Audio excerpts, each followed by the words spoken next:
இருக்கின்றதா அல்லது பயம் என்ற கேடயத்தை நீங்கள் பிடித்து அதற்கான பயம் என்ற வளையத்தை வைத்திருக்கின்றீர்களா உங்களை சுற்றி?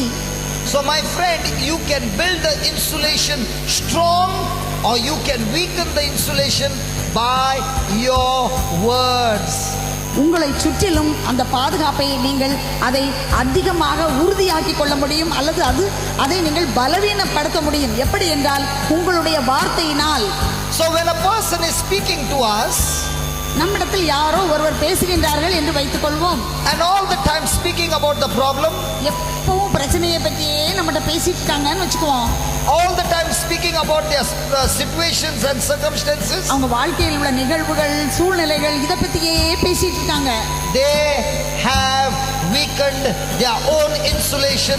Even though they are under the protection of God, they believe that they have no protection and they give the enemy a license to attack them and destroy their life. அவர்கள் ஆண்டவருடைய பாதுகாப்பிற்குள் தான் இருக்கின்றார்கள். ஆனால் அவர்கள் அதை உணராமல் எப்போதும் இவ்வாறு பிரச்சனையை பற்றி பேசிக் கொண்டிருக்கும் போது அவர்கள் அந்த பாதுகாப்பு வளையத்தை பலவீனமாக்கி எதிரிக்கு அவர்களை தாக்கக்கூடிய ஒரு வாய்ப்பை அந்த வார்த்தைகள் மூலமாக உருவாக்கி கொடுக்கின்றார்கள். So the words that you speak வார்த்தைகள், எந்த வார்த்தைகளை நீங்கள் பேசுகின்றீர்களோ creates an insulation. அதுதான் ஒரு பாதுகாப்பை உருவாக்குகின்றது. So if a person is speaking fear, ஒரு மனிதர் எப்போதும் பயத்தை பேசிக்கொண்டு இருந்தார் என்றால் that insulation will stop all the blessings of God. ஆண்டவரிடமிருந்து வருகிற எல்லா ஆசீர்வாதத்தையும் அந்த வளையமானது தடுத்து நிறுத்திவிடும். Praise God. Praise God. And now that you are speaking fear, நீங்க இப்போ பயத்தை பேசிக் கொண்டிருக்கிறீர்கள் என்றால், like Job, you will now begin to greatly fear. யோபுவை போல் நீங்கள் இப்போது மிகவும் திகிலுறுவீர்கள். So please write down. எழுதிக்கங்க. Hello, are you blessed? நீங்க எல்லாரும் கடவுளால் ஆசீர்வதிக்கப்பட்டிருக்கீங்களா? Is the class becoming interesting now? இப்ப ரொம்ப இன்ட்ரெஸ்டிங்கா இருக்கா? Are you understanding where you're going wrong? எங்க நம்ம தப்பு செய்யறோம்னு நமக்கு தெரியுதா? இப்போ come on, let us all pray to God now. இப்ப எல்லாம் ஆண்டவர்ட்ட நம்ம ஜெபம் பண்ணுவோமா? We'll ask God to give us good things.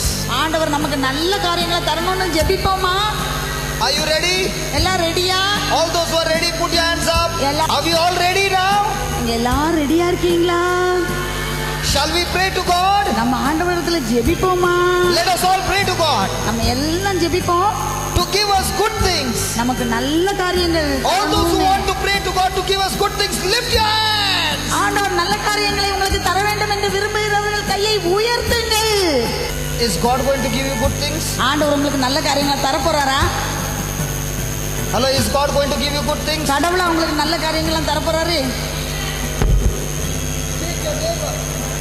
உங்க பக்கத்துல இருக்கவங்கள பிடிச்சு ஆட்டுங்க. And tell your neighbor, change your thinking. உங்க சிந்தனையை மாத்துங்க. சொல்லுங்க, சிந்தனையை மாத்துங்க. Change your thinking. சிந்தனையை மாத்துங்க. Tell your neighbor, change your thinking. உங்க சிந்தனையை மாத்துங்கன்னு சொல்லி பக்கத்துல இருக்கவங்க சொல்லுங்க.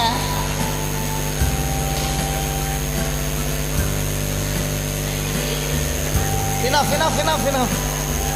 Hallelujah. Hallelujah. Hallelujah. Hallelujah. Come on, let us pray together now. நம்ம இப்ப சேர்ந்து ஜெபிப்போமா?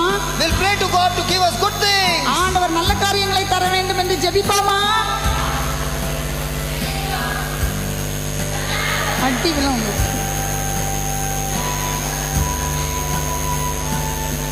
அவங்க கவனிச்சிங்களா? Praise God. Write down. எழுதிக்கங்க.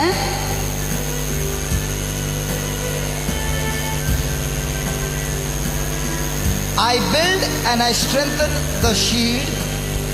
I build and I strengthen that shield. I build and strengthen that shield. நான் கேடயத்தை கட்டி அதை உறுதிப்படுத்துகிறேன். Or I weaken it. அல்லது அதை நான் பலவீனப்படுத்துகிறேன். Or I weaken it. நான் அதை பலவீனப்படுத்துகிறேன். Or I weaken it. நான் அதை பலவீனப்படுத்துகிறேன். By the words I speak. நான் பேசுகின்ற வார்த்தையினால். By the words I speak. நான் பேசுகின்ற வார்த்தையினால். அதை மாற்றி சொல்லணும்னா, நான் பேசுகின்ற வார்த்தையினால் அந்த கேடயத்தை நான் பலவீனப்படுத்தவோ அல்லது உறுதிப்படுத்தவோ செய்கின்றேன். புரியுதா? அந்த லாஸ்ட்ல சொல்லுங்க. If I speak fear, நான் பயத்தை பேசினால், if I speak fear, நான் பயத்தை பேசினால் it insulates me, அது என்னை சுற்றிலுமாக it insulates me என்னை சுற்றிலுமாக ஒரு and stops the blessings of God. என்னை சுற்றிலுமாக ஒரு சுவரை எழுப்புகின்றது, ஆண்டவருடைய ஆசீர்வாதத்தை தடுத்து நிறுத்துகின்றது. It insulates me and stops the blessings of God. அது என்னை சுற்றிலுமாக மறைத்து கடவுளுடைய ஆசீர்வாதம் பெற முடியாதபடி தடுக்கிறது. Fear-filled words பயம் நிறைந்த வார்த்தைகள் will produce more fear. அது இன்னும் அதிகமான பயத்தை உருவாக்கும். Fear-filled words பயம் நிறைந்த வார்த்தைகள் will produce more fear, இன்னும் அதிகமான பயத்தை உண்டாக்கும். which invites the devil, அது சாத்தானை நம் வாழ்க்கையில் வரவேற்கும். which invites the devil அது சாத்தானை வரவேற்கும். and quenches the blessings of God. ஆண்டவருடைய ஆசீர்வாதங்களை எல்லாம் அது அணைத்து போடும்.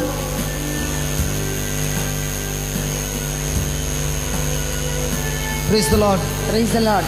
Hallelujah. Hallelujah. Hallelujah. Hallelujah.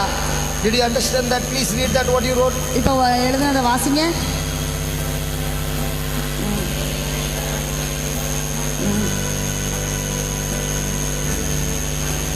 நான் பேசுகின்ற வார்த்தையினால் அந்த கேடயத்தை என்ன செய்ய முடியும்? பலவீனப்படுத்தவோ அல்லது உறுதிப்படுத்தவோ முடியும். அடுத்தது. Okay. Praise the Lord. Praise the Lord. Now open to Philippians 4:19. பிலிப்பியர் 4:19 எடுத்துக்குவோம். Philippians 4:19. பிலிப்பியர் 4:19. What does it say? அது என்ன சொல்கின்றது? My God shall supply all my needs according to his riches in glory through Jesus Christ. என் கடவுள் கிறிஸ்து இயேசுவின் வழியாய் தம் ஒப்பற்ற செல்வத்தை கொண்டு உங்கள் தேவைகள் அனைத்தையும் நிறைவு செய்வார். Read that again. என் கடவுள் கிறிஸ்து இயேசுவின் வழியாய் தம் ஒப்பற்ற செல்வத்தை கொண்டு உங்கள் தேவைகள் அனைத்தையும் நிறைவு செய்வார். Now we learned in the morning, இந்த நம்ம இன்னைக்கு காலையில படிச்சோம். whenever you speak something opposite to the word of God, எப்போதெல்லாம் இறைவார்த்தைக்கு எதிரான வார்த்தைகளை நீங்கள் பேசுகின்றீர்களோ, it is planting evil things in your heart. அது உங்கள் இதயத்திலே தீய காரியத்தை விதைக்கும். Now many people find it very difficult to understand நிறைய பேருக்கு இதை புரிந்து கொள்வது மிகவும் கடினமாக இருக்கின்றது. that some people will say my God supplies all my needs கொஞ்சம் பேர் சொல்வாங்க, என் கடவுள் என் தேவைகளை எல்லாம் அவர் நிறைவு செய்கின்றார் according to his riches in glory, அவருடைய ஒப்பற்ற செல்வத்தை கொண்டு மாட்சிமையை கொண்டு நிறைவு செய்கின்றார் in Christ Jesus, ஆண்டவர் இயேசுவின் வழியாக நிறைவு and so செய்கின்றார். I have got in abundance. எனவே எனக்கு எல்லாம் மிகுதியாக இருக்கின்றது. The blessings of God are overflowing. ஆண்டவருடைய ஆசீர்வாதம் எல்லாம் அவ்வாறு நிரம்பி வழிகின்றது. There is no lack in my life. என்னுடைய வாழ்க்கையில் குறையே இல்லை. But I can see with my eyes. ஆனால் என் கண்ணை கொண்டு நான் பார்க்கும்போது that person has no money to pay the rent. அந்த நபருக்கு வாடகை கொடுப்பதற்கு அதிகமான பணம் இருக்கின்றது. That man has no money to pay the electric bill. அவங்களுக்கு எலக்ட்ரிசிட்டி கட்டுறதுக்கு வாடகை கொடுக்கறதுக்கு பணம் இல்லை, எலக்ட்ரிசிட்டி கட்டுறதுக்கு பணம் இல்லை. That man does not have the money. அவங்ககிட்ட பணம் இல்லை. But yet he goes around saying, ஆனாலும் அவங்க சுத்தி நடந்து இவ்வாறு சொல்லிக் கொண்டே இருக்கிறார்கள், my God இருக்கிறார்கள், supplies all my needs according to his riches in glory through Jesus Christ. என் கடவுள் கிறிஸ்து இயேசு வழியாக தம் ஒப்பற்ற செல்வத்தை கொண்டு என் தேவைகள் அனைத்தையும் அவர் நிறைவு செய்கிறார் சொல்லிக் கொண்டே இருக்கிறார். Now many people will say that's a lie. நிறைய பேர் சொல்வாங்க அது ஒரு பொய். But the word of God in 2 Corinthians 4:13 says, இறை வார்த்தை 2 கொரிந்தியர் 4:13 இவ்வாறு சொல்கின்றது. 2 Corinthians 4:13 says, 2 கொரிந்தியர் 4:13 இவ்வாறு சொல்கின்றது. since we have the same spirit of faith, நாம் அதே நம்பிக்கை உள்ள அந்த ஆவியை கொண்டிருப்பதால் we speak what we believe. நாம் எதை நம்புகின்றோமோ அதையே நாம் பேசுகின்றோம் என்று. We speak what we believe. நாம் நம்புவதையே நாம் பேசுகின்றேன் என்று நான் கடவுள் மீது நம்பிக்கையோடு இருந்தேன், ஆகவே பேசினேன். So that person who is speaking the promise of God is speaking his faith. ஆண்டவருடைய வாக்குறுதியை பேசுகின்ற மனிதர் கடவுள் வார்த்தையில் இருக்கின்ற நம்பிக்கையே அவர் பேசுகிறார். Now what is the definition of faith? நம்பிக்கை என்றால் என்ன? Now faith is the substance of things hoped for. நாம் எதை எதிர்நோக்குகின்றோமோ அதை பெறுவதற்கான கொடுக்கக்கூடிய பொருள் தான் நம்பிக்கை என்று பார்த்தோம். Substance of things desired for. எதையெல்லாம் விரும்புகின்றோமோ அதற்கான பொருள் நம்பிக்கை என்று பார்த்தோம். The evidence of things not seen. காணாதவற்றிற்கான நிரூபணம் என்று பார்த்தோம். So there is no physical evidence in his favor. அவன் கண்ணால் பார்க்கும்போது எந்த நிரூபணமும் அவனுக்கு சார்பாக இல்லை. But that person has got spiritual favor, evidence in his favor. ஆனால் ஆவிக்குரிய நிரூபணம் அவர் சார்பில் இருக்கிறது. Hallelujah. Hallelujah. Hallelujah. Hallelujah. That is why the word of God says, my God shall supply all your needs. அதனால் தான் இறைவார்த்தை இவ்வாறு சொல்கின்றது, என் கடவுள் என்னுடைய எல்லா தேவைகளையும் நிறைவு செய்வார் என்று. Not according to your riches, உங்களுடைய செல்வத்தை கொண்டு அல்ல, not according to your thinking, உங்களுடைய சிந்தனையின்படி அல்ல, but according to God's riches. ஆனால் கடவுளுடைய ஒப்பற்ற செல்வத்தை கொண்டு, Not according to your ability, உங்களுடைய திறனை கொண்டு அல்ல, not according to your capacity, உங்களுடைய திறமையை பொறுத்து அல்ல, but according to God's ability கடவுளுடைய திறன் அதை பொறுத்து. in Christ Jesus. ஆண்டவர் கிறிஸ்து இயேசுவில் ஆண்டவர் தந்தையாகிய கடவுள் தம் ஒப்பற்ற செல்வத்தை கொண்டு என்று கூறுகின்றது. You know what we do? நாம் என்ன செய்கின்றோம்? We speak according to the evidence that we have. நமக்கு எந்த நிரூபணம் கண்ணால் காணக்கூடியது இருக்கின்றதோ The அதை evidence- பார்த்து பேசுகின்றோம். The evidence in the natural. இயற்கை உலகில் காணக்கூடிய சான்று, அதை நம் கண்களை வைத்து பார்த்து அதை பற்றி நாம் பேசுகின்றோம். Let me give you an example. நான் உங்களுக்கு ஒரு உதாரணம் சொல்ல விரும்புகிறேன். A person is drunk. ஒரு ஆள் குடிச்சிருக்கிறாரு. With my eyes, கண்ணால நான் பார்க்கிறேன், I can see he's drunk. அவர் குடிச்சிருக்கிறத பார்க்கிறேன். With my feelings, என்னுடைய உணர்வுல I know he's drunk. அவர் குடிச்சிருக்கிறாருன்னு தெரியுது. So what will I say? நான் என்ன பேசுவேன்? This man is drunk. இந்த இவர் குடிச்சிருக்கிறாரு அப்படி பேசுவேன். But what will faith say? ஆனா நம்பிக்கை என்ன சொல்கின்றது? Faith will say what the word of God says. இறைவார்த்தை என்ன சொல்கின்றதோ அதைத்தான் நம்பிக்கை சொல்கின்றது. Faith will say the spirit of God is upon him. இவ்வாறு இறைவார்த்தை சொல்கின்றது, ஆண்டவருடைய ஆவி அவர் மேல் இருக்கின்றார். Faith will say God himself has anointed him. ஆண்டவர் அவர் தாமே அவரை அருள் பொழிவு செய்துள்ளார் என்று கூறுகின்றது. Faith will say is anointed with love. அவர் அன்பினால் அருள் பொழிவு செய்யப்பட்டிருக்கின்றார் என்று வார்த்தை சொல்கிறது. Faith நம்பிக்கை will say சொல்கிறது. is anointed with the power of God. நம்பிக்கை சொல்கின்றது அவர் ஆண்டவருடைய வல்லமையினால் அவர் அருள் பொழிவு Faith will செய்யப்பட்டுள்ளார் say என்று. is completely set free. இவர் முழுமையாக விடுதலை பெற்றுள்ளார் என்று நம்பிக்கை சொல்கின்றது. Now do you have the evidence? உங்களுக்கு அதுக்கு சான்று இருக்குதா? நிரூபணம் இருக்குதா? You don't have natural evidence, இயற்கையில் நாம் காணக்கூடிய எந்த சான்றும் இல்லை. but you have biblical evidence. ஆனால் இந்த விவிலியம் காட்டுகின்ற இறைவார்த்தை காட்டுகின்ற சான்று இருக்கிறது. And how do you have biblical evidence? எப்படி நீங்கள் இந்த விவிலியத்தில் காணக்கூடிய சான்றை பெற்றுக்கொள்ள முடியும்? Because you are obedient to the word of God. ஏனென்றால் நீங்கள் இறைவார்த்தைக்கு கீழ்ப்படிபவராக நீங்கள் இருக்கின்றீர்கள். You are saying and believing what the word of God says. இறைவார்த்தை என்ன சொல்கின்றதோ அதற்கு நீங்கள் கீழ்ப்படிபவர்களாக You இருக்கின்றீர்கள். are saying what is given in the word of God. இறைவார்த்தை என்ன சொல்கின்றதோ அதை நீங்கள் செய்கின்றீர்கள். And that is called the journey of faith. அதுதான் நம்பிக்கையின் பயணம் என்பது. But do we operate under this journey? நம்ம இந்த பயணத்தில் நாம் சென்று கொண்டிருக்கின்றோமா? Hello? உங்களதான். Our journey of faith is based on our evidence with our senses. நம்முடைய இந்த நம்பிக்கை பயணம் எப்படி இருக்கின்றது என்றால், நாம் ஐம்புலன்களால் காணக்கூடிய சான்றுகள், நிரூபணங்கள் அதன் அடிப்படையிலேயே இருக்கிறது. Praise God. Praise God. Somebody will be sitting there and saying, யாரோ ஒருவர் அங்கே உட்கார்ந்து கொண்டு இவ்வாறு சொல்லிக் கொண்டிருக்கலாம், brother, if you are saying Philippians 4:19, சகோதரரே, பிலிப்பியர் 4:19 பற்றி நீங்கள் சொன்னீர்கள், that means I don't need to go to work. அப்ப நான் வேலையே பண்ண வேண்டாமே, I can continuously keep on saying these words. நான் உட்கார்ந்து இந்த இறைவார்த்தையை சொல்லிட்டே இருந்தாலே போருமே. My God shall supply all my needs. என் கடவுள் கிறிஸ்து இயேசு வழியாக என் தேவைகள் அனைத்தையும் I don't need to go to work. I don't need to go to work. எதுக்கு வேலைக்கு போனோம்? I don't need to sweat. எனக்கு வேர்வை எதுக்கு வெடியணும்? And God will give me all those கடவுள் things. எல்லாவற்றையும் எனக்கு தருவார். Now the Bible also says, Bible இவ்வாறும் சொல்கின்றது, give கொடுங்கள் and it shall be given unto you. உங்களுக்கு கொடுக்கப்படும், Good measure, அமுக்கி குலுக்கி சரிந்து Press down. விழும்படி நன்றாக உங்கள் மடியில் அளந்து போடுவார்கள் என்று. pressed down, shaken together, running over, it shall be poured into your bosom. அமுக்கி குலுக்கி சரிந்து விழும்படி உங்கள் மடிகளில் நன்றாக அளந்து போடுவார்கள் என்று சொல்கின்றது. Look at the last line. கடைசி வரியை பாருங்க.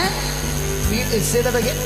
அமுக்கி குலுக்கி சரிந்து விழும்படி உங்கள் மடிகளில் நன்றாக அளந்து போடுவார்கள். What is the last translation? The last line? Good measure they will put. Who will put? When you give others, it will be given to you. It will be given to you by whom? By? யார் கொடுப்பார்? It will be given to you by whom? யாரு? Huh? By? Open your Bibles. Luke chapter 6, 38. Okay, Luke chapter 6, verse 38. Give, and it shall be given unto you. Good measure, pressed down, shaken together, running over. What?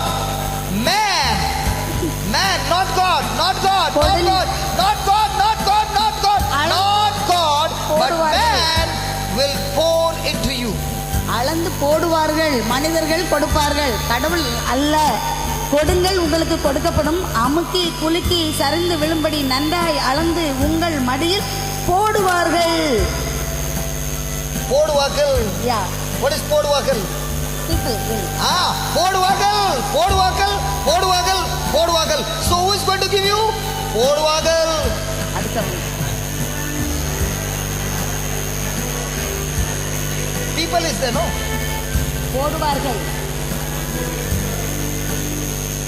Hey, men is not there. I'll read it from the English Bible. Just translate that. கவனிங்க. Give and it shall be given unto you. கொடுங்கள் உங்களுக்கும் கொடுக்கப்படும். Good measure. சரியான அளவில். Pressed down. அமுக்கி. And shaken together. குலுக்கி. And running over. சரிந்து விழும்படி. Shall men give into your bosom. உங்களுடைய மடியில் மனிதர்கள் அளந்து போடுவார்கள்.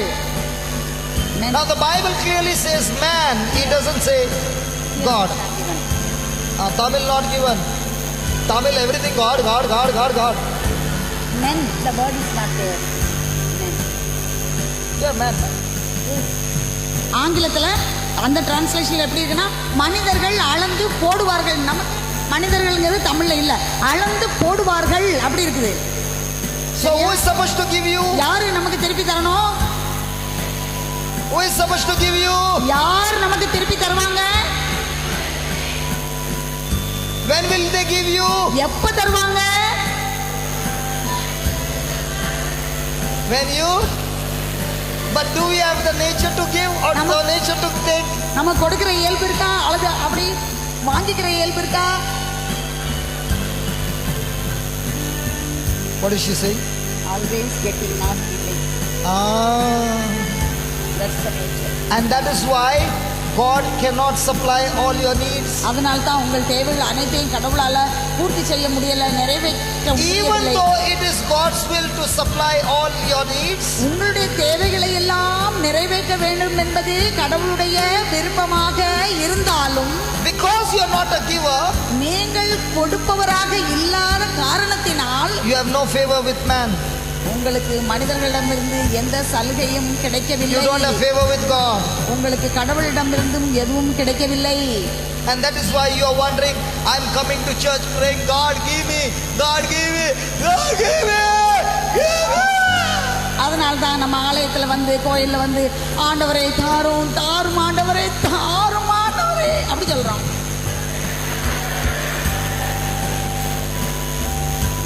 You are laughing, but that's your life. நீங்க சிரிக்கீங்க, அதுதான் வாழ்க்கை. And every time there is a lack in your life. உங்க வாழ்க்கையில ஒவ்வொரு தடவையும் ஒரு குறை இருக்கும்போது, Today can you change your thinking? இன்னைக்கு நீங்க உங்களுடைய சிந்தனையை மாற்றிக்கொள்ள முடியுமா? Can you become a giver?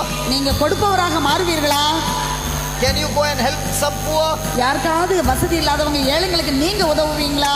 Mummy gave you 50 rupees for your உங்களுக்கு pocket அம்மா expense. 50 ரூபாய் உங்களுக்கு கொடுத்தாங்க செலவுக்கு. 50 rupees. 50 ரூபாய். Okay, mummy give it to you. அதை உங்களுக்கு தர்றாங்க அம்மா. For yourself. உங்களுக்காக. Will you give to the poor? நீங்க அதை கொண்டு போய் இல்லாதவங்களுக்கு கொடுப்பீங்களா? Or you will tell the poor, you what you got, give me.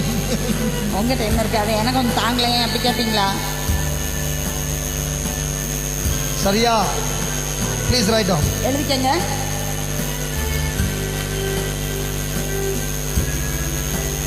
If people are going around மக்கள் saying their needs are met according to his riches in glory, ஆண்டவர் தன்னுடைய ஒப்பற்ற செல்வத்தை கொண்டு என் தேவைகளை எல்லாம் நிறைவேற்றுகிறார் என்று சொல்லிக்கொண்டு மக்கள் சுற்றி நடந்தால், if people are going around saying, ஆண்டவர் தன்னுடைய ஒப்பற்ற செல்வத்தை கொண்டு என் தேவைகளை எல்லாம் நிறைவு செய்கின்றார் என்று அவர்கள் சொல்லி சுற்றி நடந்து கொண்டிருந்தால், their needs are met அவருடைய தேவைகள் எல்லாம் சந்திக்கப்படுகின்றது according to his riches, ஆண்டவருடைய அந்த செல்வத்தினால். their needs are met according to his riches, ஆண்டவருடைய ஒப்பற்ற செல்வத்தினால் அவருடைய தேவைகள் அனைத்தும் நிறைவு செய்யப்படுகிறது in glory. அவருடைய மாட்சிமையினால். They are saying they have abundance. அவர்கள் எங்களுக்கு மிகுதியாக இருக்கின்றது என்று கூறுகின்றார்கள். They are saying they have abundance எங்களுக்கு மிகுதியாக இருக்கின்றது என்று கூறுகின்றார்கள். and no lack, எங்களுக்கு எந்த குறையும் இல்லை. when in fact ஆனால் உண்மையிலே you know that they do not have money for their rent, அவர்களுக்கு வாடகை கொடுப்பதற்கு பணம் இல்லாமல் இருந்த போதும், when in fact you know that they have no money for their rent, அவர்களுக்கு வாடகை கொடுப்பதற்கு பணம் இல்லாத போதும், they don't have the money, அவர்களுக்கு பணம் இல்லாத போதும், then you believe they are lying. நீங்க நினைப்பீங்க அவர்கள் பொய் கூறுகின்றார்கள் என்று. Then you believe they are lying. நீங்கள் அவர்கள் பொய் கூறுகின்றார்கள் என்று நம்புவீர்கள். But in reality, ஆனால் உண்மையிலேயே they are speaking their faith. அவர்கள் தங்களுடைய நம்பிக்கையை பேசுகின்றார்கள். But in reality, உண்மையில் they are speaking their faith. அவர்கள் நம்பிக்கையை பேசுகின்றார்கள். 2 Corinthians 4:13. 2 கொரிந்தியர் 4:13. If you have been obedient, நீங்கள் ஆண்டவருக்கு கீழ்ப்படிபவராக இருந்தால், if you have been obedient நீங்கள் ஆண்டவருக்கு கீழ்ப்படிபவராக இருந்தால், to the word of God, இறை வார்த்தைக்கு கீழ்ப்படிபவராக இருந்தால், and you have given, நீங்கள் if you are obedient to the word of God and you have given, இறை வார்த்தைக்கு கீழ்ப்படிபவராக இருந்து நீங்கள் கொடுப்பவராக, the Bible says, கொடுப்பவராக இருந்தால் it பைபிள் is given சொல்கின்றது back to you. அது உங்களுக்கு திரும்ப கொடுக்கப்படும் என்று பைபிள் கூறுகின்றது. It is given to you. அது உங்களுக்கு கொடுக்கப்படும் என்று கூறுகின்றது. Good measure, good அதே measure, அளவாக நன்றாக அளந்து, pressed down, அமுக்கி, shaken together குலுக்கி, and running over. சரிந்து விழும்படி, Pressed down, shaken together and running over. அமுக்கி குலுக்கி சரிந்து விழும்படி நன்றாக அளந்து. That's not talking about, அது that's பேசுவது, not talking about அது பேசுவது மட்டுமல்ல, what God gives to you. அது கடவுள் உங்களுக்கு என்ன கொடுக்கின்றார் என்பது. That's not talking about what God gives to you, அது கடவுள் உங்களுக்கு என்ன கொடுக்கின்றார் என்பதல்ல. but it's talking about, அது எதை பற்றி பேசுகின்றது என்றால், but it's talking about அது எதை பற்றி பேசுகின்றது என்றால், you having favor with man. நீங்கள் மனிதர்களுக்கு, You having favor நீங்கள் with man. மனிதர்களுக்கு தாராளமாக கொடுத்திருக்கின்றீர்கள். அவர்களுடைய, You having favor with man. நீங்கள் மனிதர்களுடைய Favor with man. உதவியை Man shall give பெற்றுக்கொள்பவராக unto இருக்கின்றீர்கள். you. Men shall give unto you. மனிதர்கள் உங்களுக்கு கொடுப்பார்கள். Now listen to this. கவனிங்க, I want to share a testimony. நான் உங்கள்கிட்ட ஒரு சாட்சியை பகிர்ந்து கொள்ள About விரும்புகிறேன். 2 years back, 2 வருடங்களுக்கு முன்னால I got a call at around 2 o'clock in the morning. 2 மணிக்கு அதிகாலையில எனக்கு ஒரு ஃபோன் கால் வந்தது. I don't know who is on the other side. யார் அடுத்த பக்கத்துல இருந்து என்கிட்ட பேசுறாங்கன்னு சொல்லி எனக்கு தெரியாது. The person on the other side was in great distress. அடுத்த பக்கத்துல இருந்து பேசுனவங்களுக்கு ஒரு பெரிய கஷ்டம். The person on the other side did not want to live. அந்த போனுக்கு அந்த பக்கமா இருந்து என்கிட்ட பேசினவங்களுக்கு வாழ்றதுக்கு இஷ்டம் இல்ல. The person on the other side has given up his hope. அவங்க தங்கள் வாழ்க்கையில் உள்ள எதிர்நோக்கையே அவர்கள் விட்டுவிட்டார்கள். அவர்களுக்கு எந்த எதிர்நோக்கும் இல்லை. He is in a big trouble. அவங்க ஒரு பெரிய துன்பத்துல மாட்டிட்டு இருந்தாங்க. So I speak to him for about 1 hour. ஒரு மணி நேரமா நான் அவங்ககிட்ட பேசிட்டே இருந்தேன். And I tell him to do some things. நான் அவங்ககிட்ட சில காரியங்களை செய்யும்படியாக சொல்லிக் கொண்டிருந்தேன். This person has never attended a retreat in his life. என்கிட்ட பேசின இந்த மனிதர் ஒரு தியானம் கூட அட்டெண்ட் பண்ணது கிடையாது. This person doesn't know the word of God at all. அவருக்கு இறைவார்த்தை பற்றி ஒன்றுமே தெரியாது. So I begin to explain to him. நான் அவர்கிட்ட எக்ஸ்பிளைன் விளக்கி சொல்ல ஆரம்பித்தேன். Next night again at 1 o'clock I get his call. மறுநாளும் அதே மாதிரி 1 மணிக்கு எனக்கு ஃபோன் கால் வந்தது. So this man will call me every day at 1 o'clock. ஒவ்வொரு நாளும் ராத்திரி 1 மணிக்கு இவர் ஃபோன்ல என்னை கூப்பிடுவாரு. And I talk to him for about half an hour or 1 hour.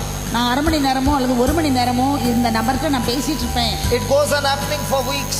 இப்படி வாரங்களாக இந்த நிகழ்ச்சி நடந்தது. Now it turns into months. அது மாத கணக்கானது. And about after 10 months, this person has come out of his problem. 10 மாதங்களுக்கு பிறகு இந்த நபர் தன்னுடைய பிரச்சனையிலிருந்து வெளியே வந்தார். And we become good friends. நாங்க நல்ல நண்பர்களானோம். Now the person comes to Goa and sees what we are doing. அந்த மனிதர் கோவாவுக்கு வந்து நாங்க கோவால என்ன செய்யறோம் அப்படிங்கறத பார்க்கிறதுக்கு வந்தாரு. And this person is from Goa. இவர் கோவால உள்ளவர். He was working abroad. அவர் வெளிநாட்டுல வேலை பண்ணிட்டு இருக்காரு. And he comes and tells me, அவர் வந்து என்கிட்ட சொல்றாரு, from today I want to make a declaration. இன்னைக்கு எனக்கு ஒரு அறிக்கை நான் விடணும். All the food that is cooked in your center, இங்க உங்க சென்டர்ல நீங்க உணவு தயாரிக்கின்ற எல்லா உணவும், all the bills will be paid by me. அதுக்கு ஆகிற எல்லா செலவு அந்த தொகையை நான் தான் இனிமே பே பண்ணுவேன். Not only for this month, இந்த மாசத்துக்கு மட்டுமல்ல, but it will be a lifelong. நிரந்தரமா நான் அதுக்குள்ள பில்ல அதுக்கு செலவை நான் பே பண்ணுவேன். Now what was I giving him? நான் அவருக்கு எதை சொல்லி கொடுத்து கொண்டிருந்தேன்? என்ன கொடுத்தேன்? I was giving him my time. என்னுடைய நேரத்தை கொடுத்தேன். I was giving him my sleep. என்னுடைய தூக்கத்தை கொடுத்தேன். I was giving him the blessings that God has given me. ஆண்டவர் எனக்கு கொடுத்த ஆசீர்வாதங்களை கொடுத்தேன். And it took 10 months. 10 மாசம் ஆச்சு அதுக்கு. And I did not even know the person talking on the other side.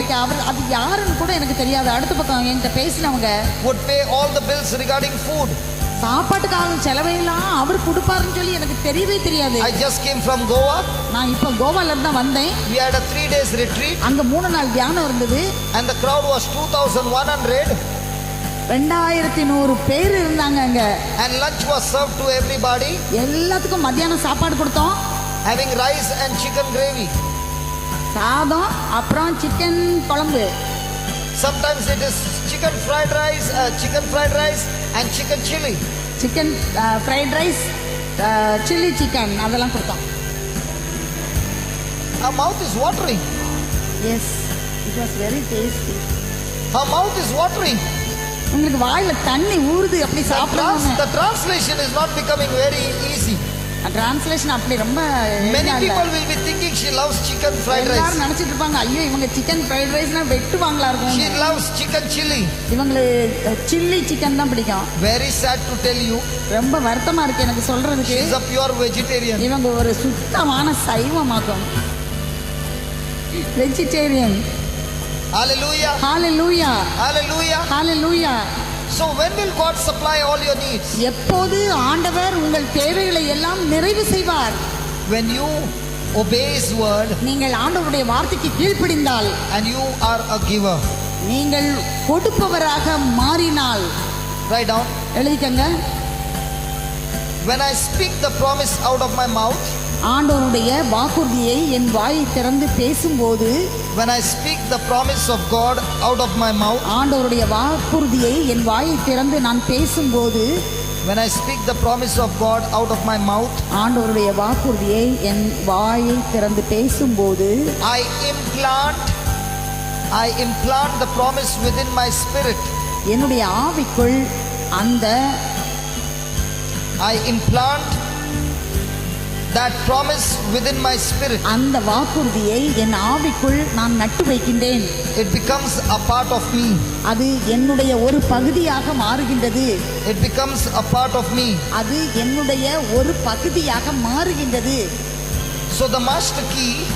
எனவே இதற்கான of having faith நம்பிக்கைக்கான அந்த திறவுகோல், in your faith, the master key of having faith in your faith உங்கள் நம்பிக்கையில் நம்பிக்கைக்கான திறவுகோல் is confessing God's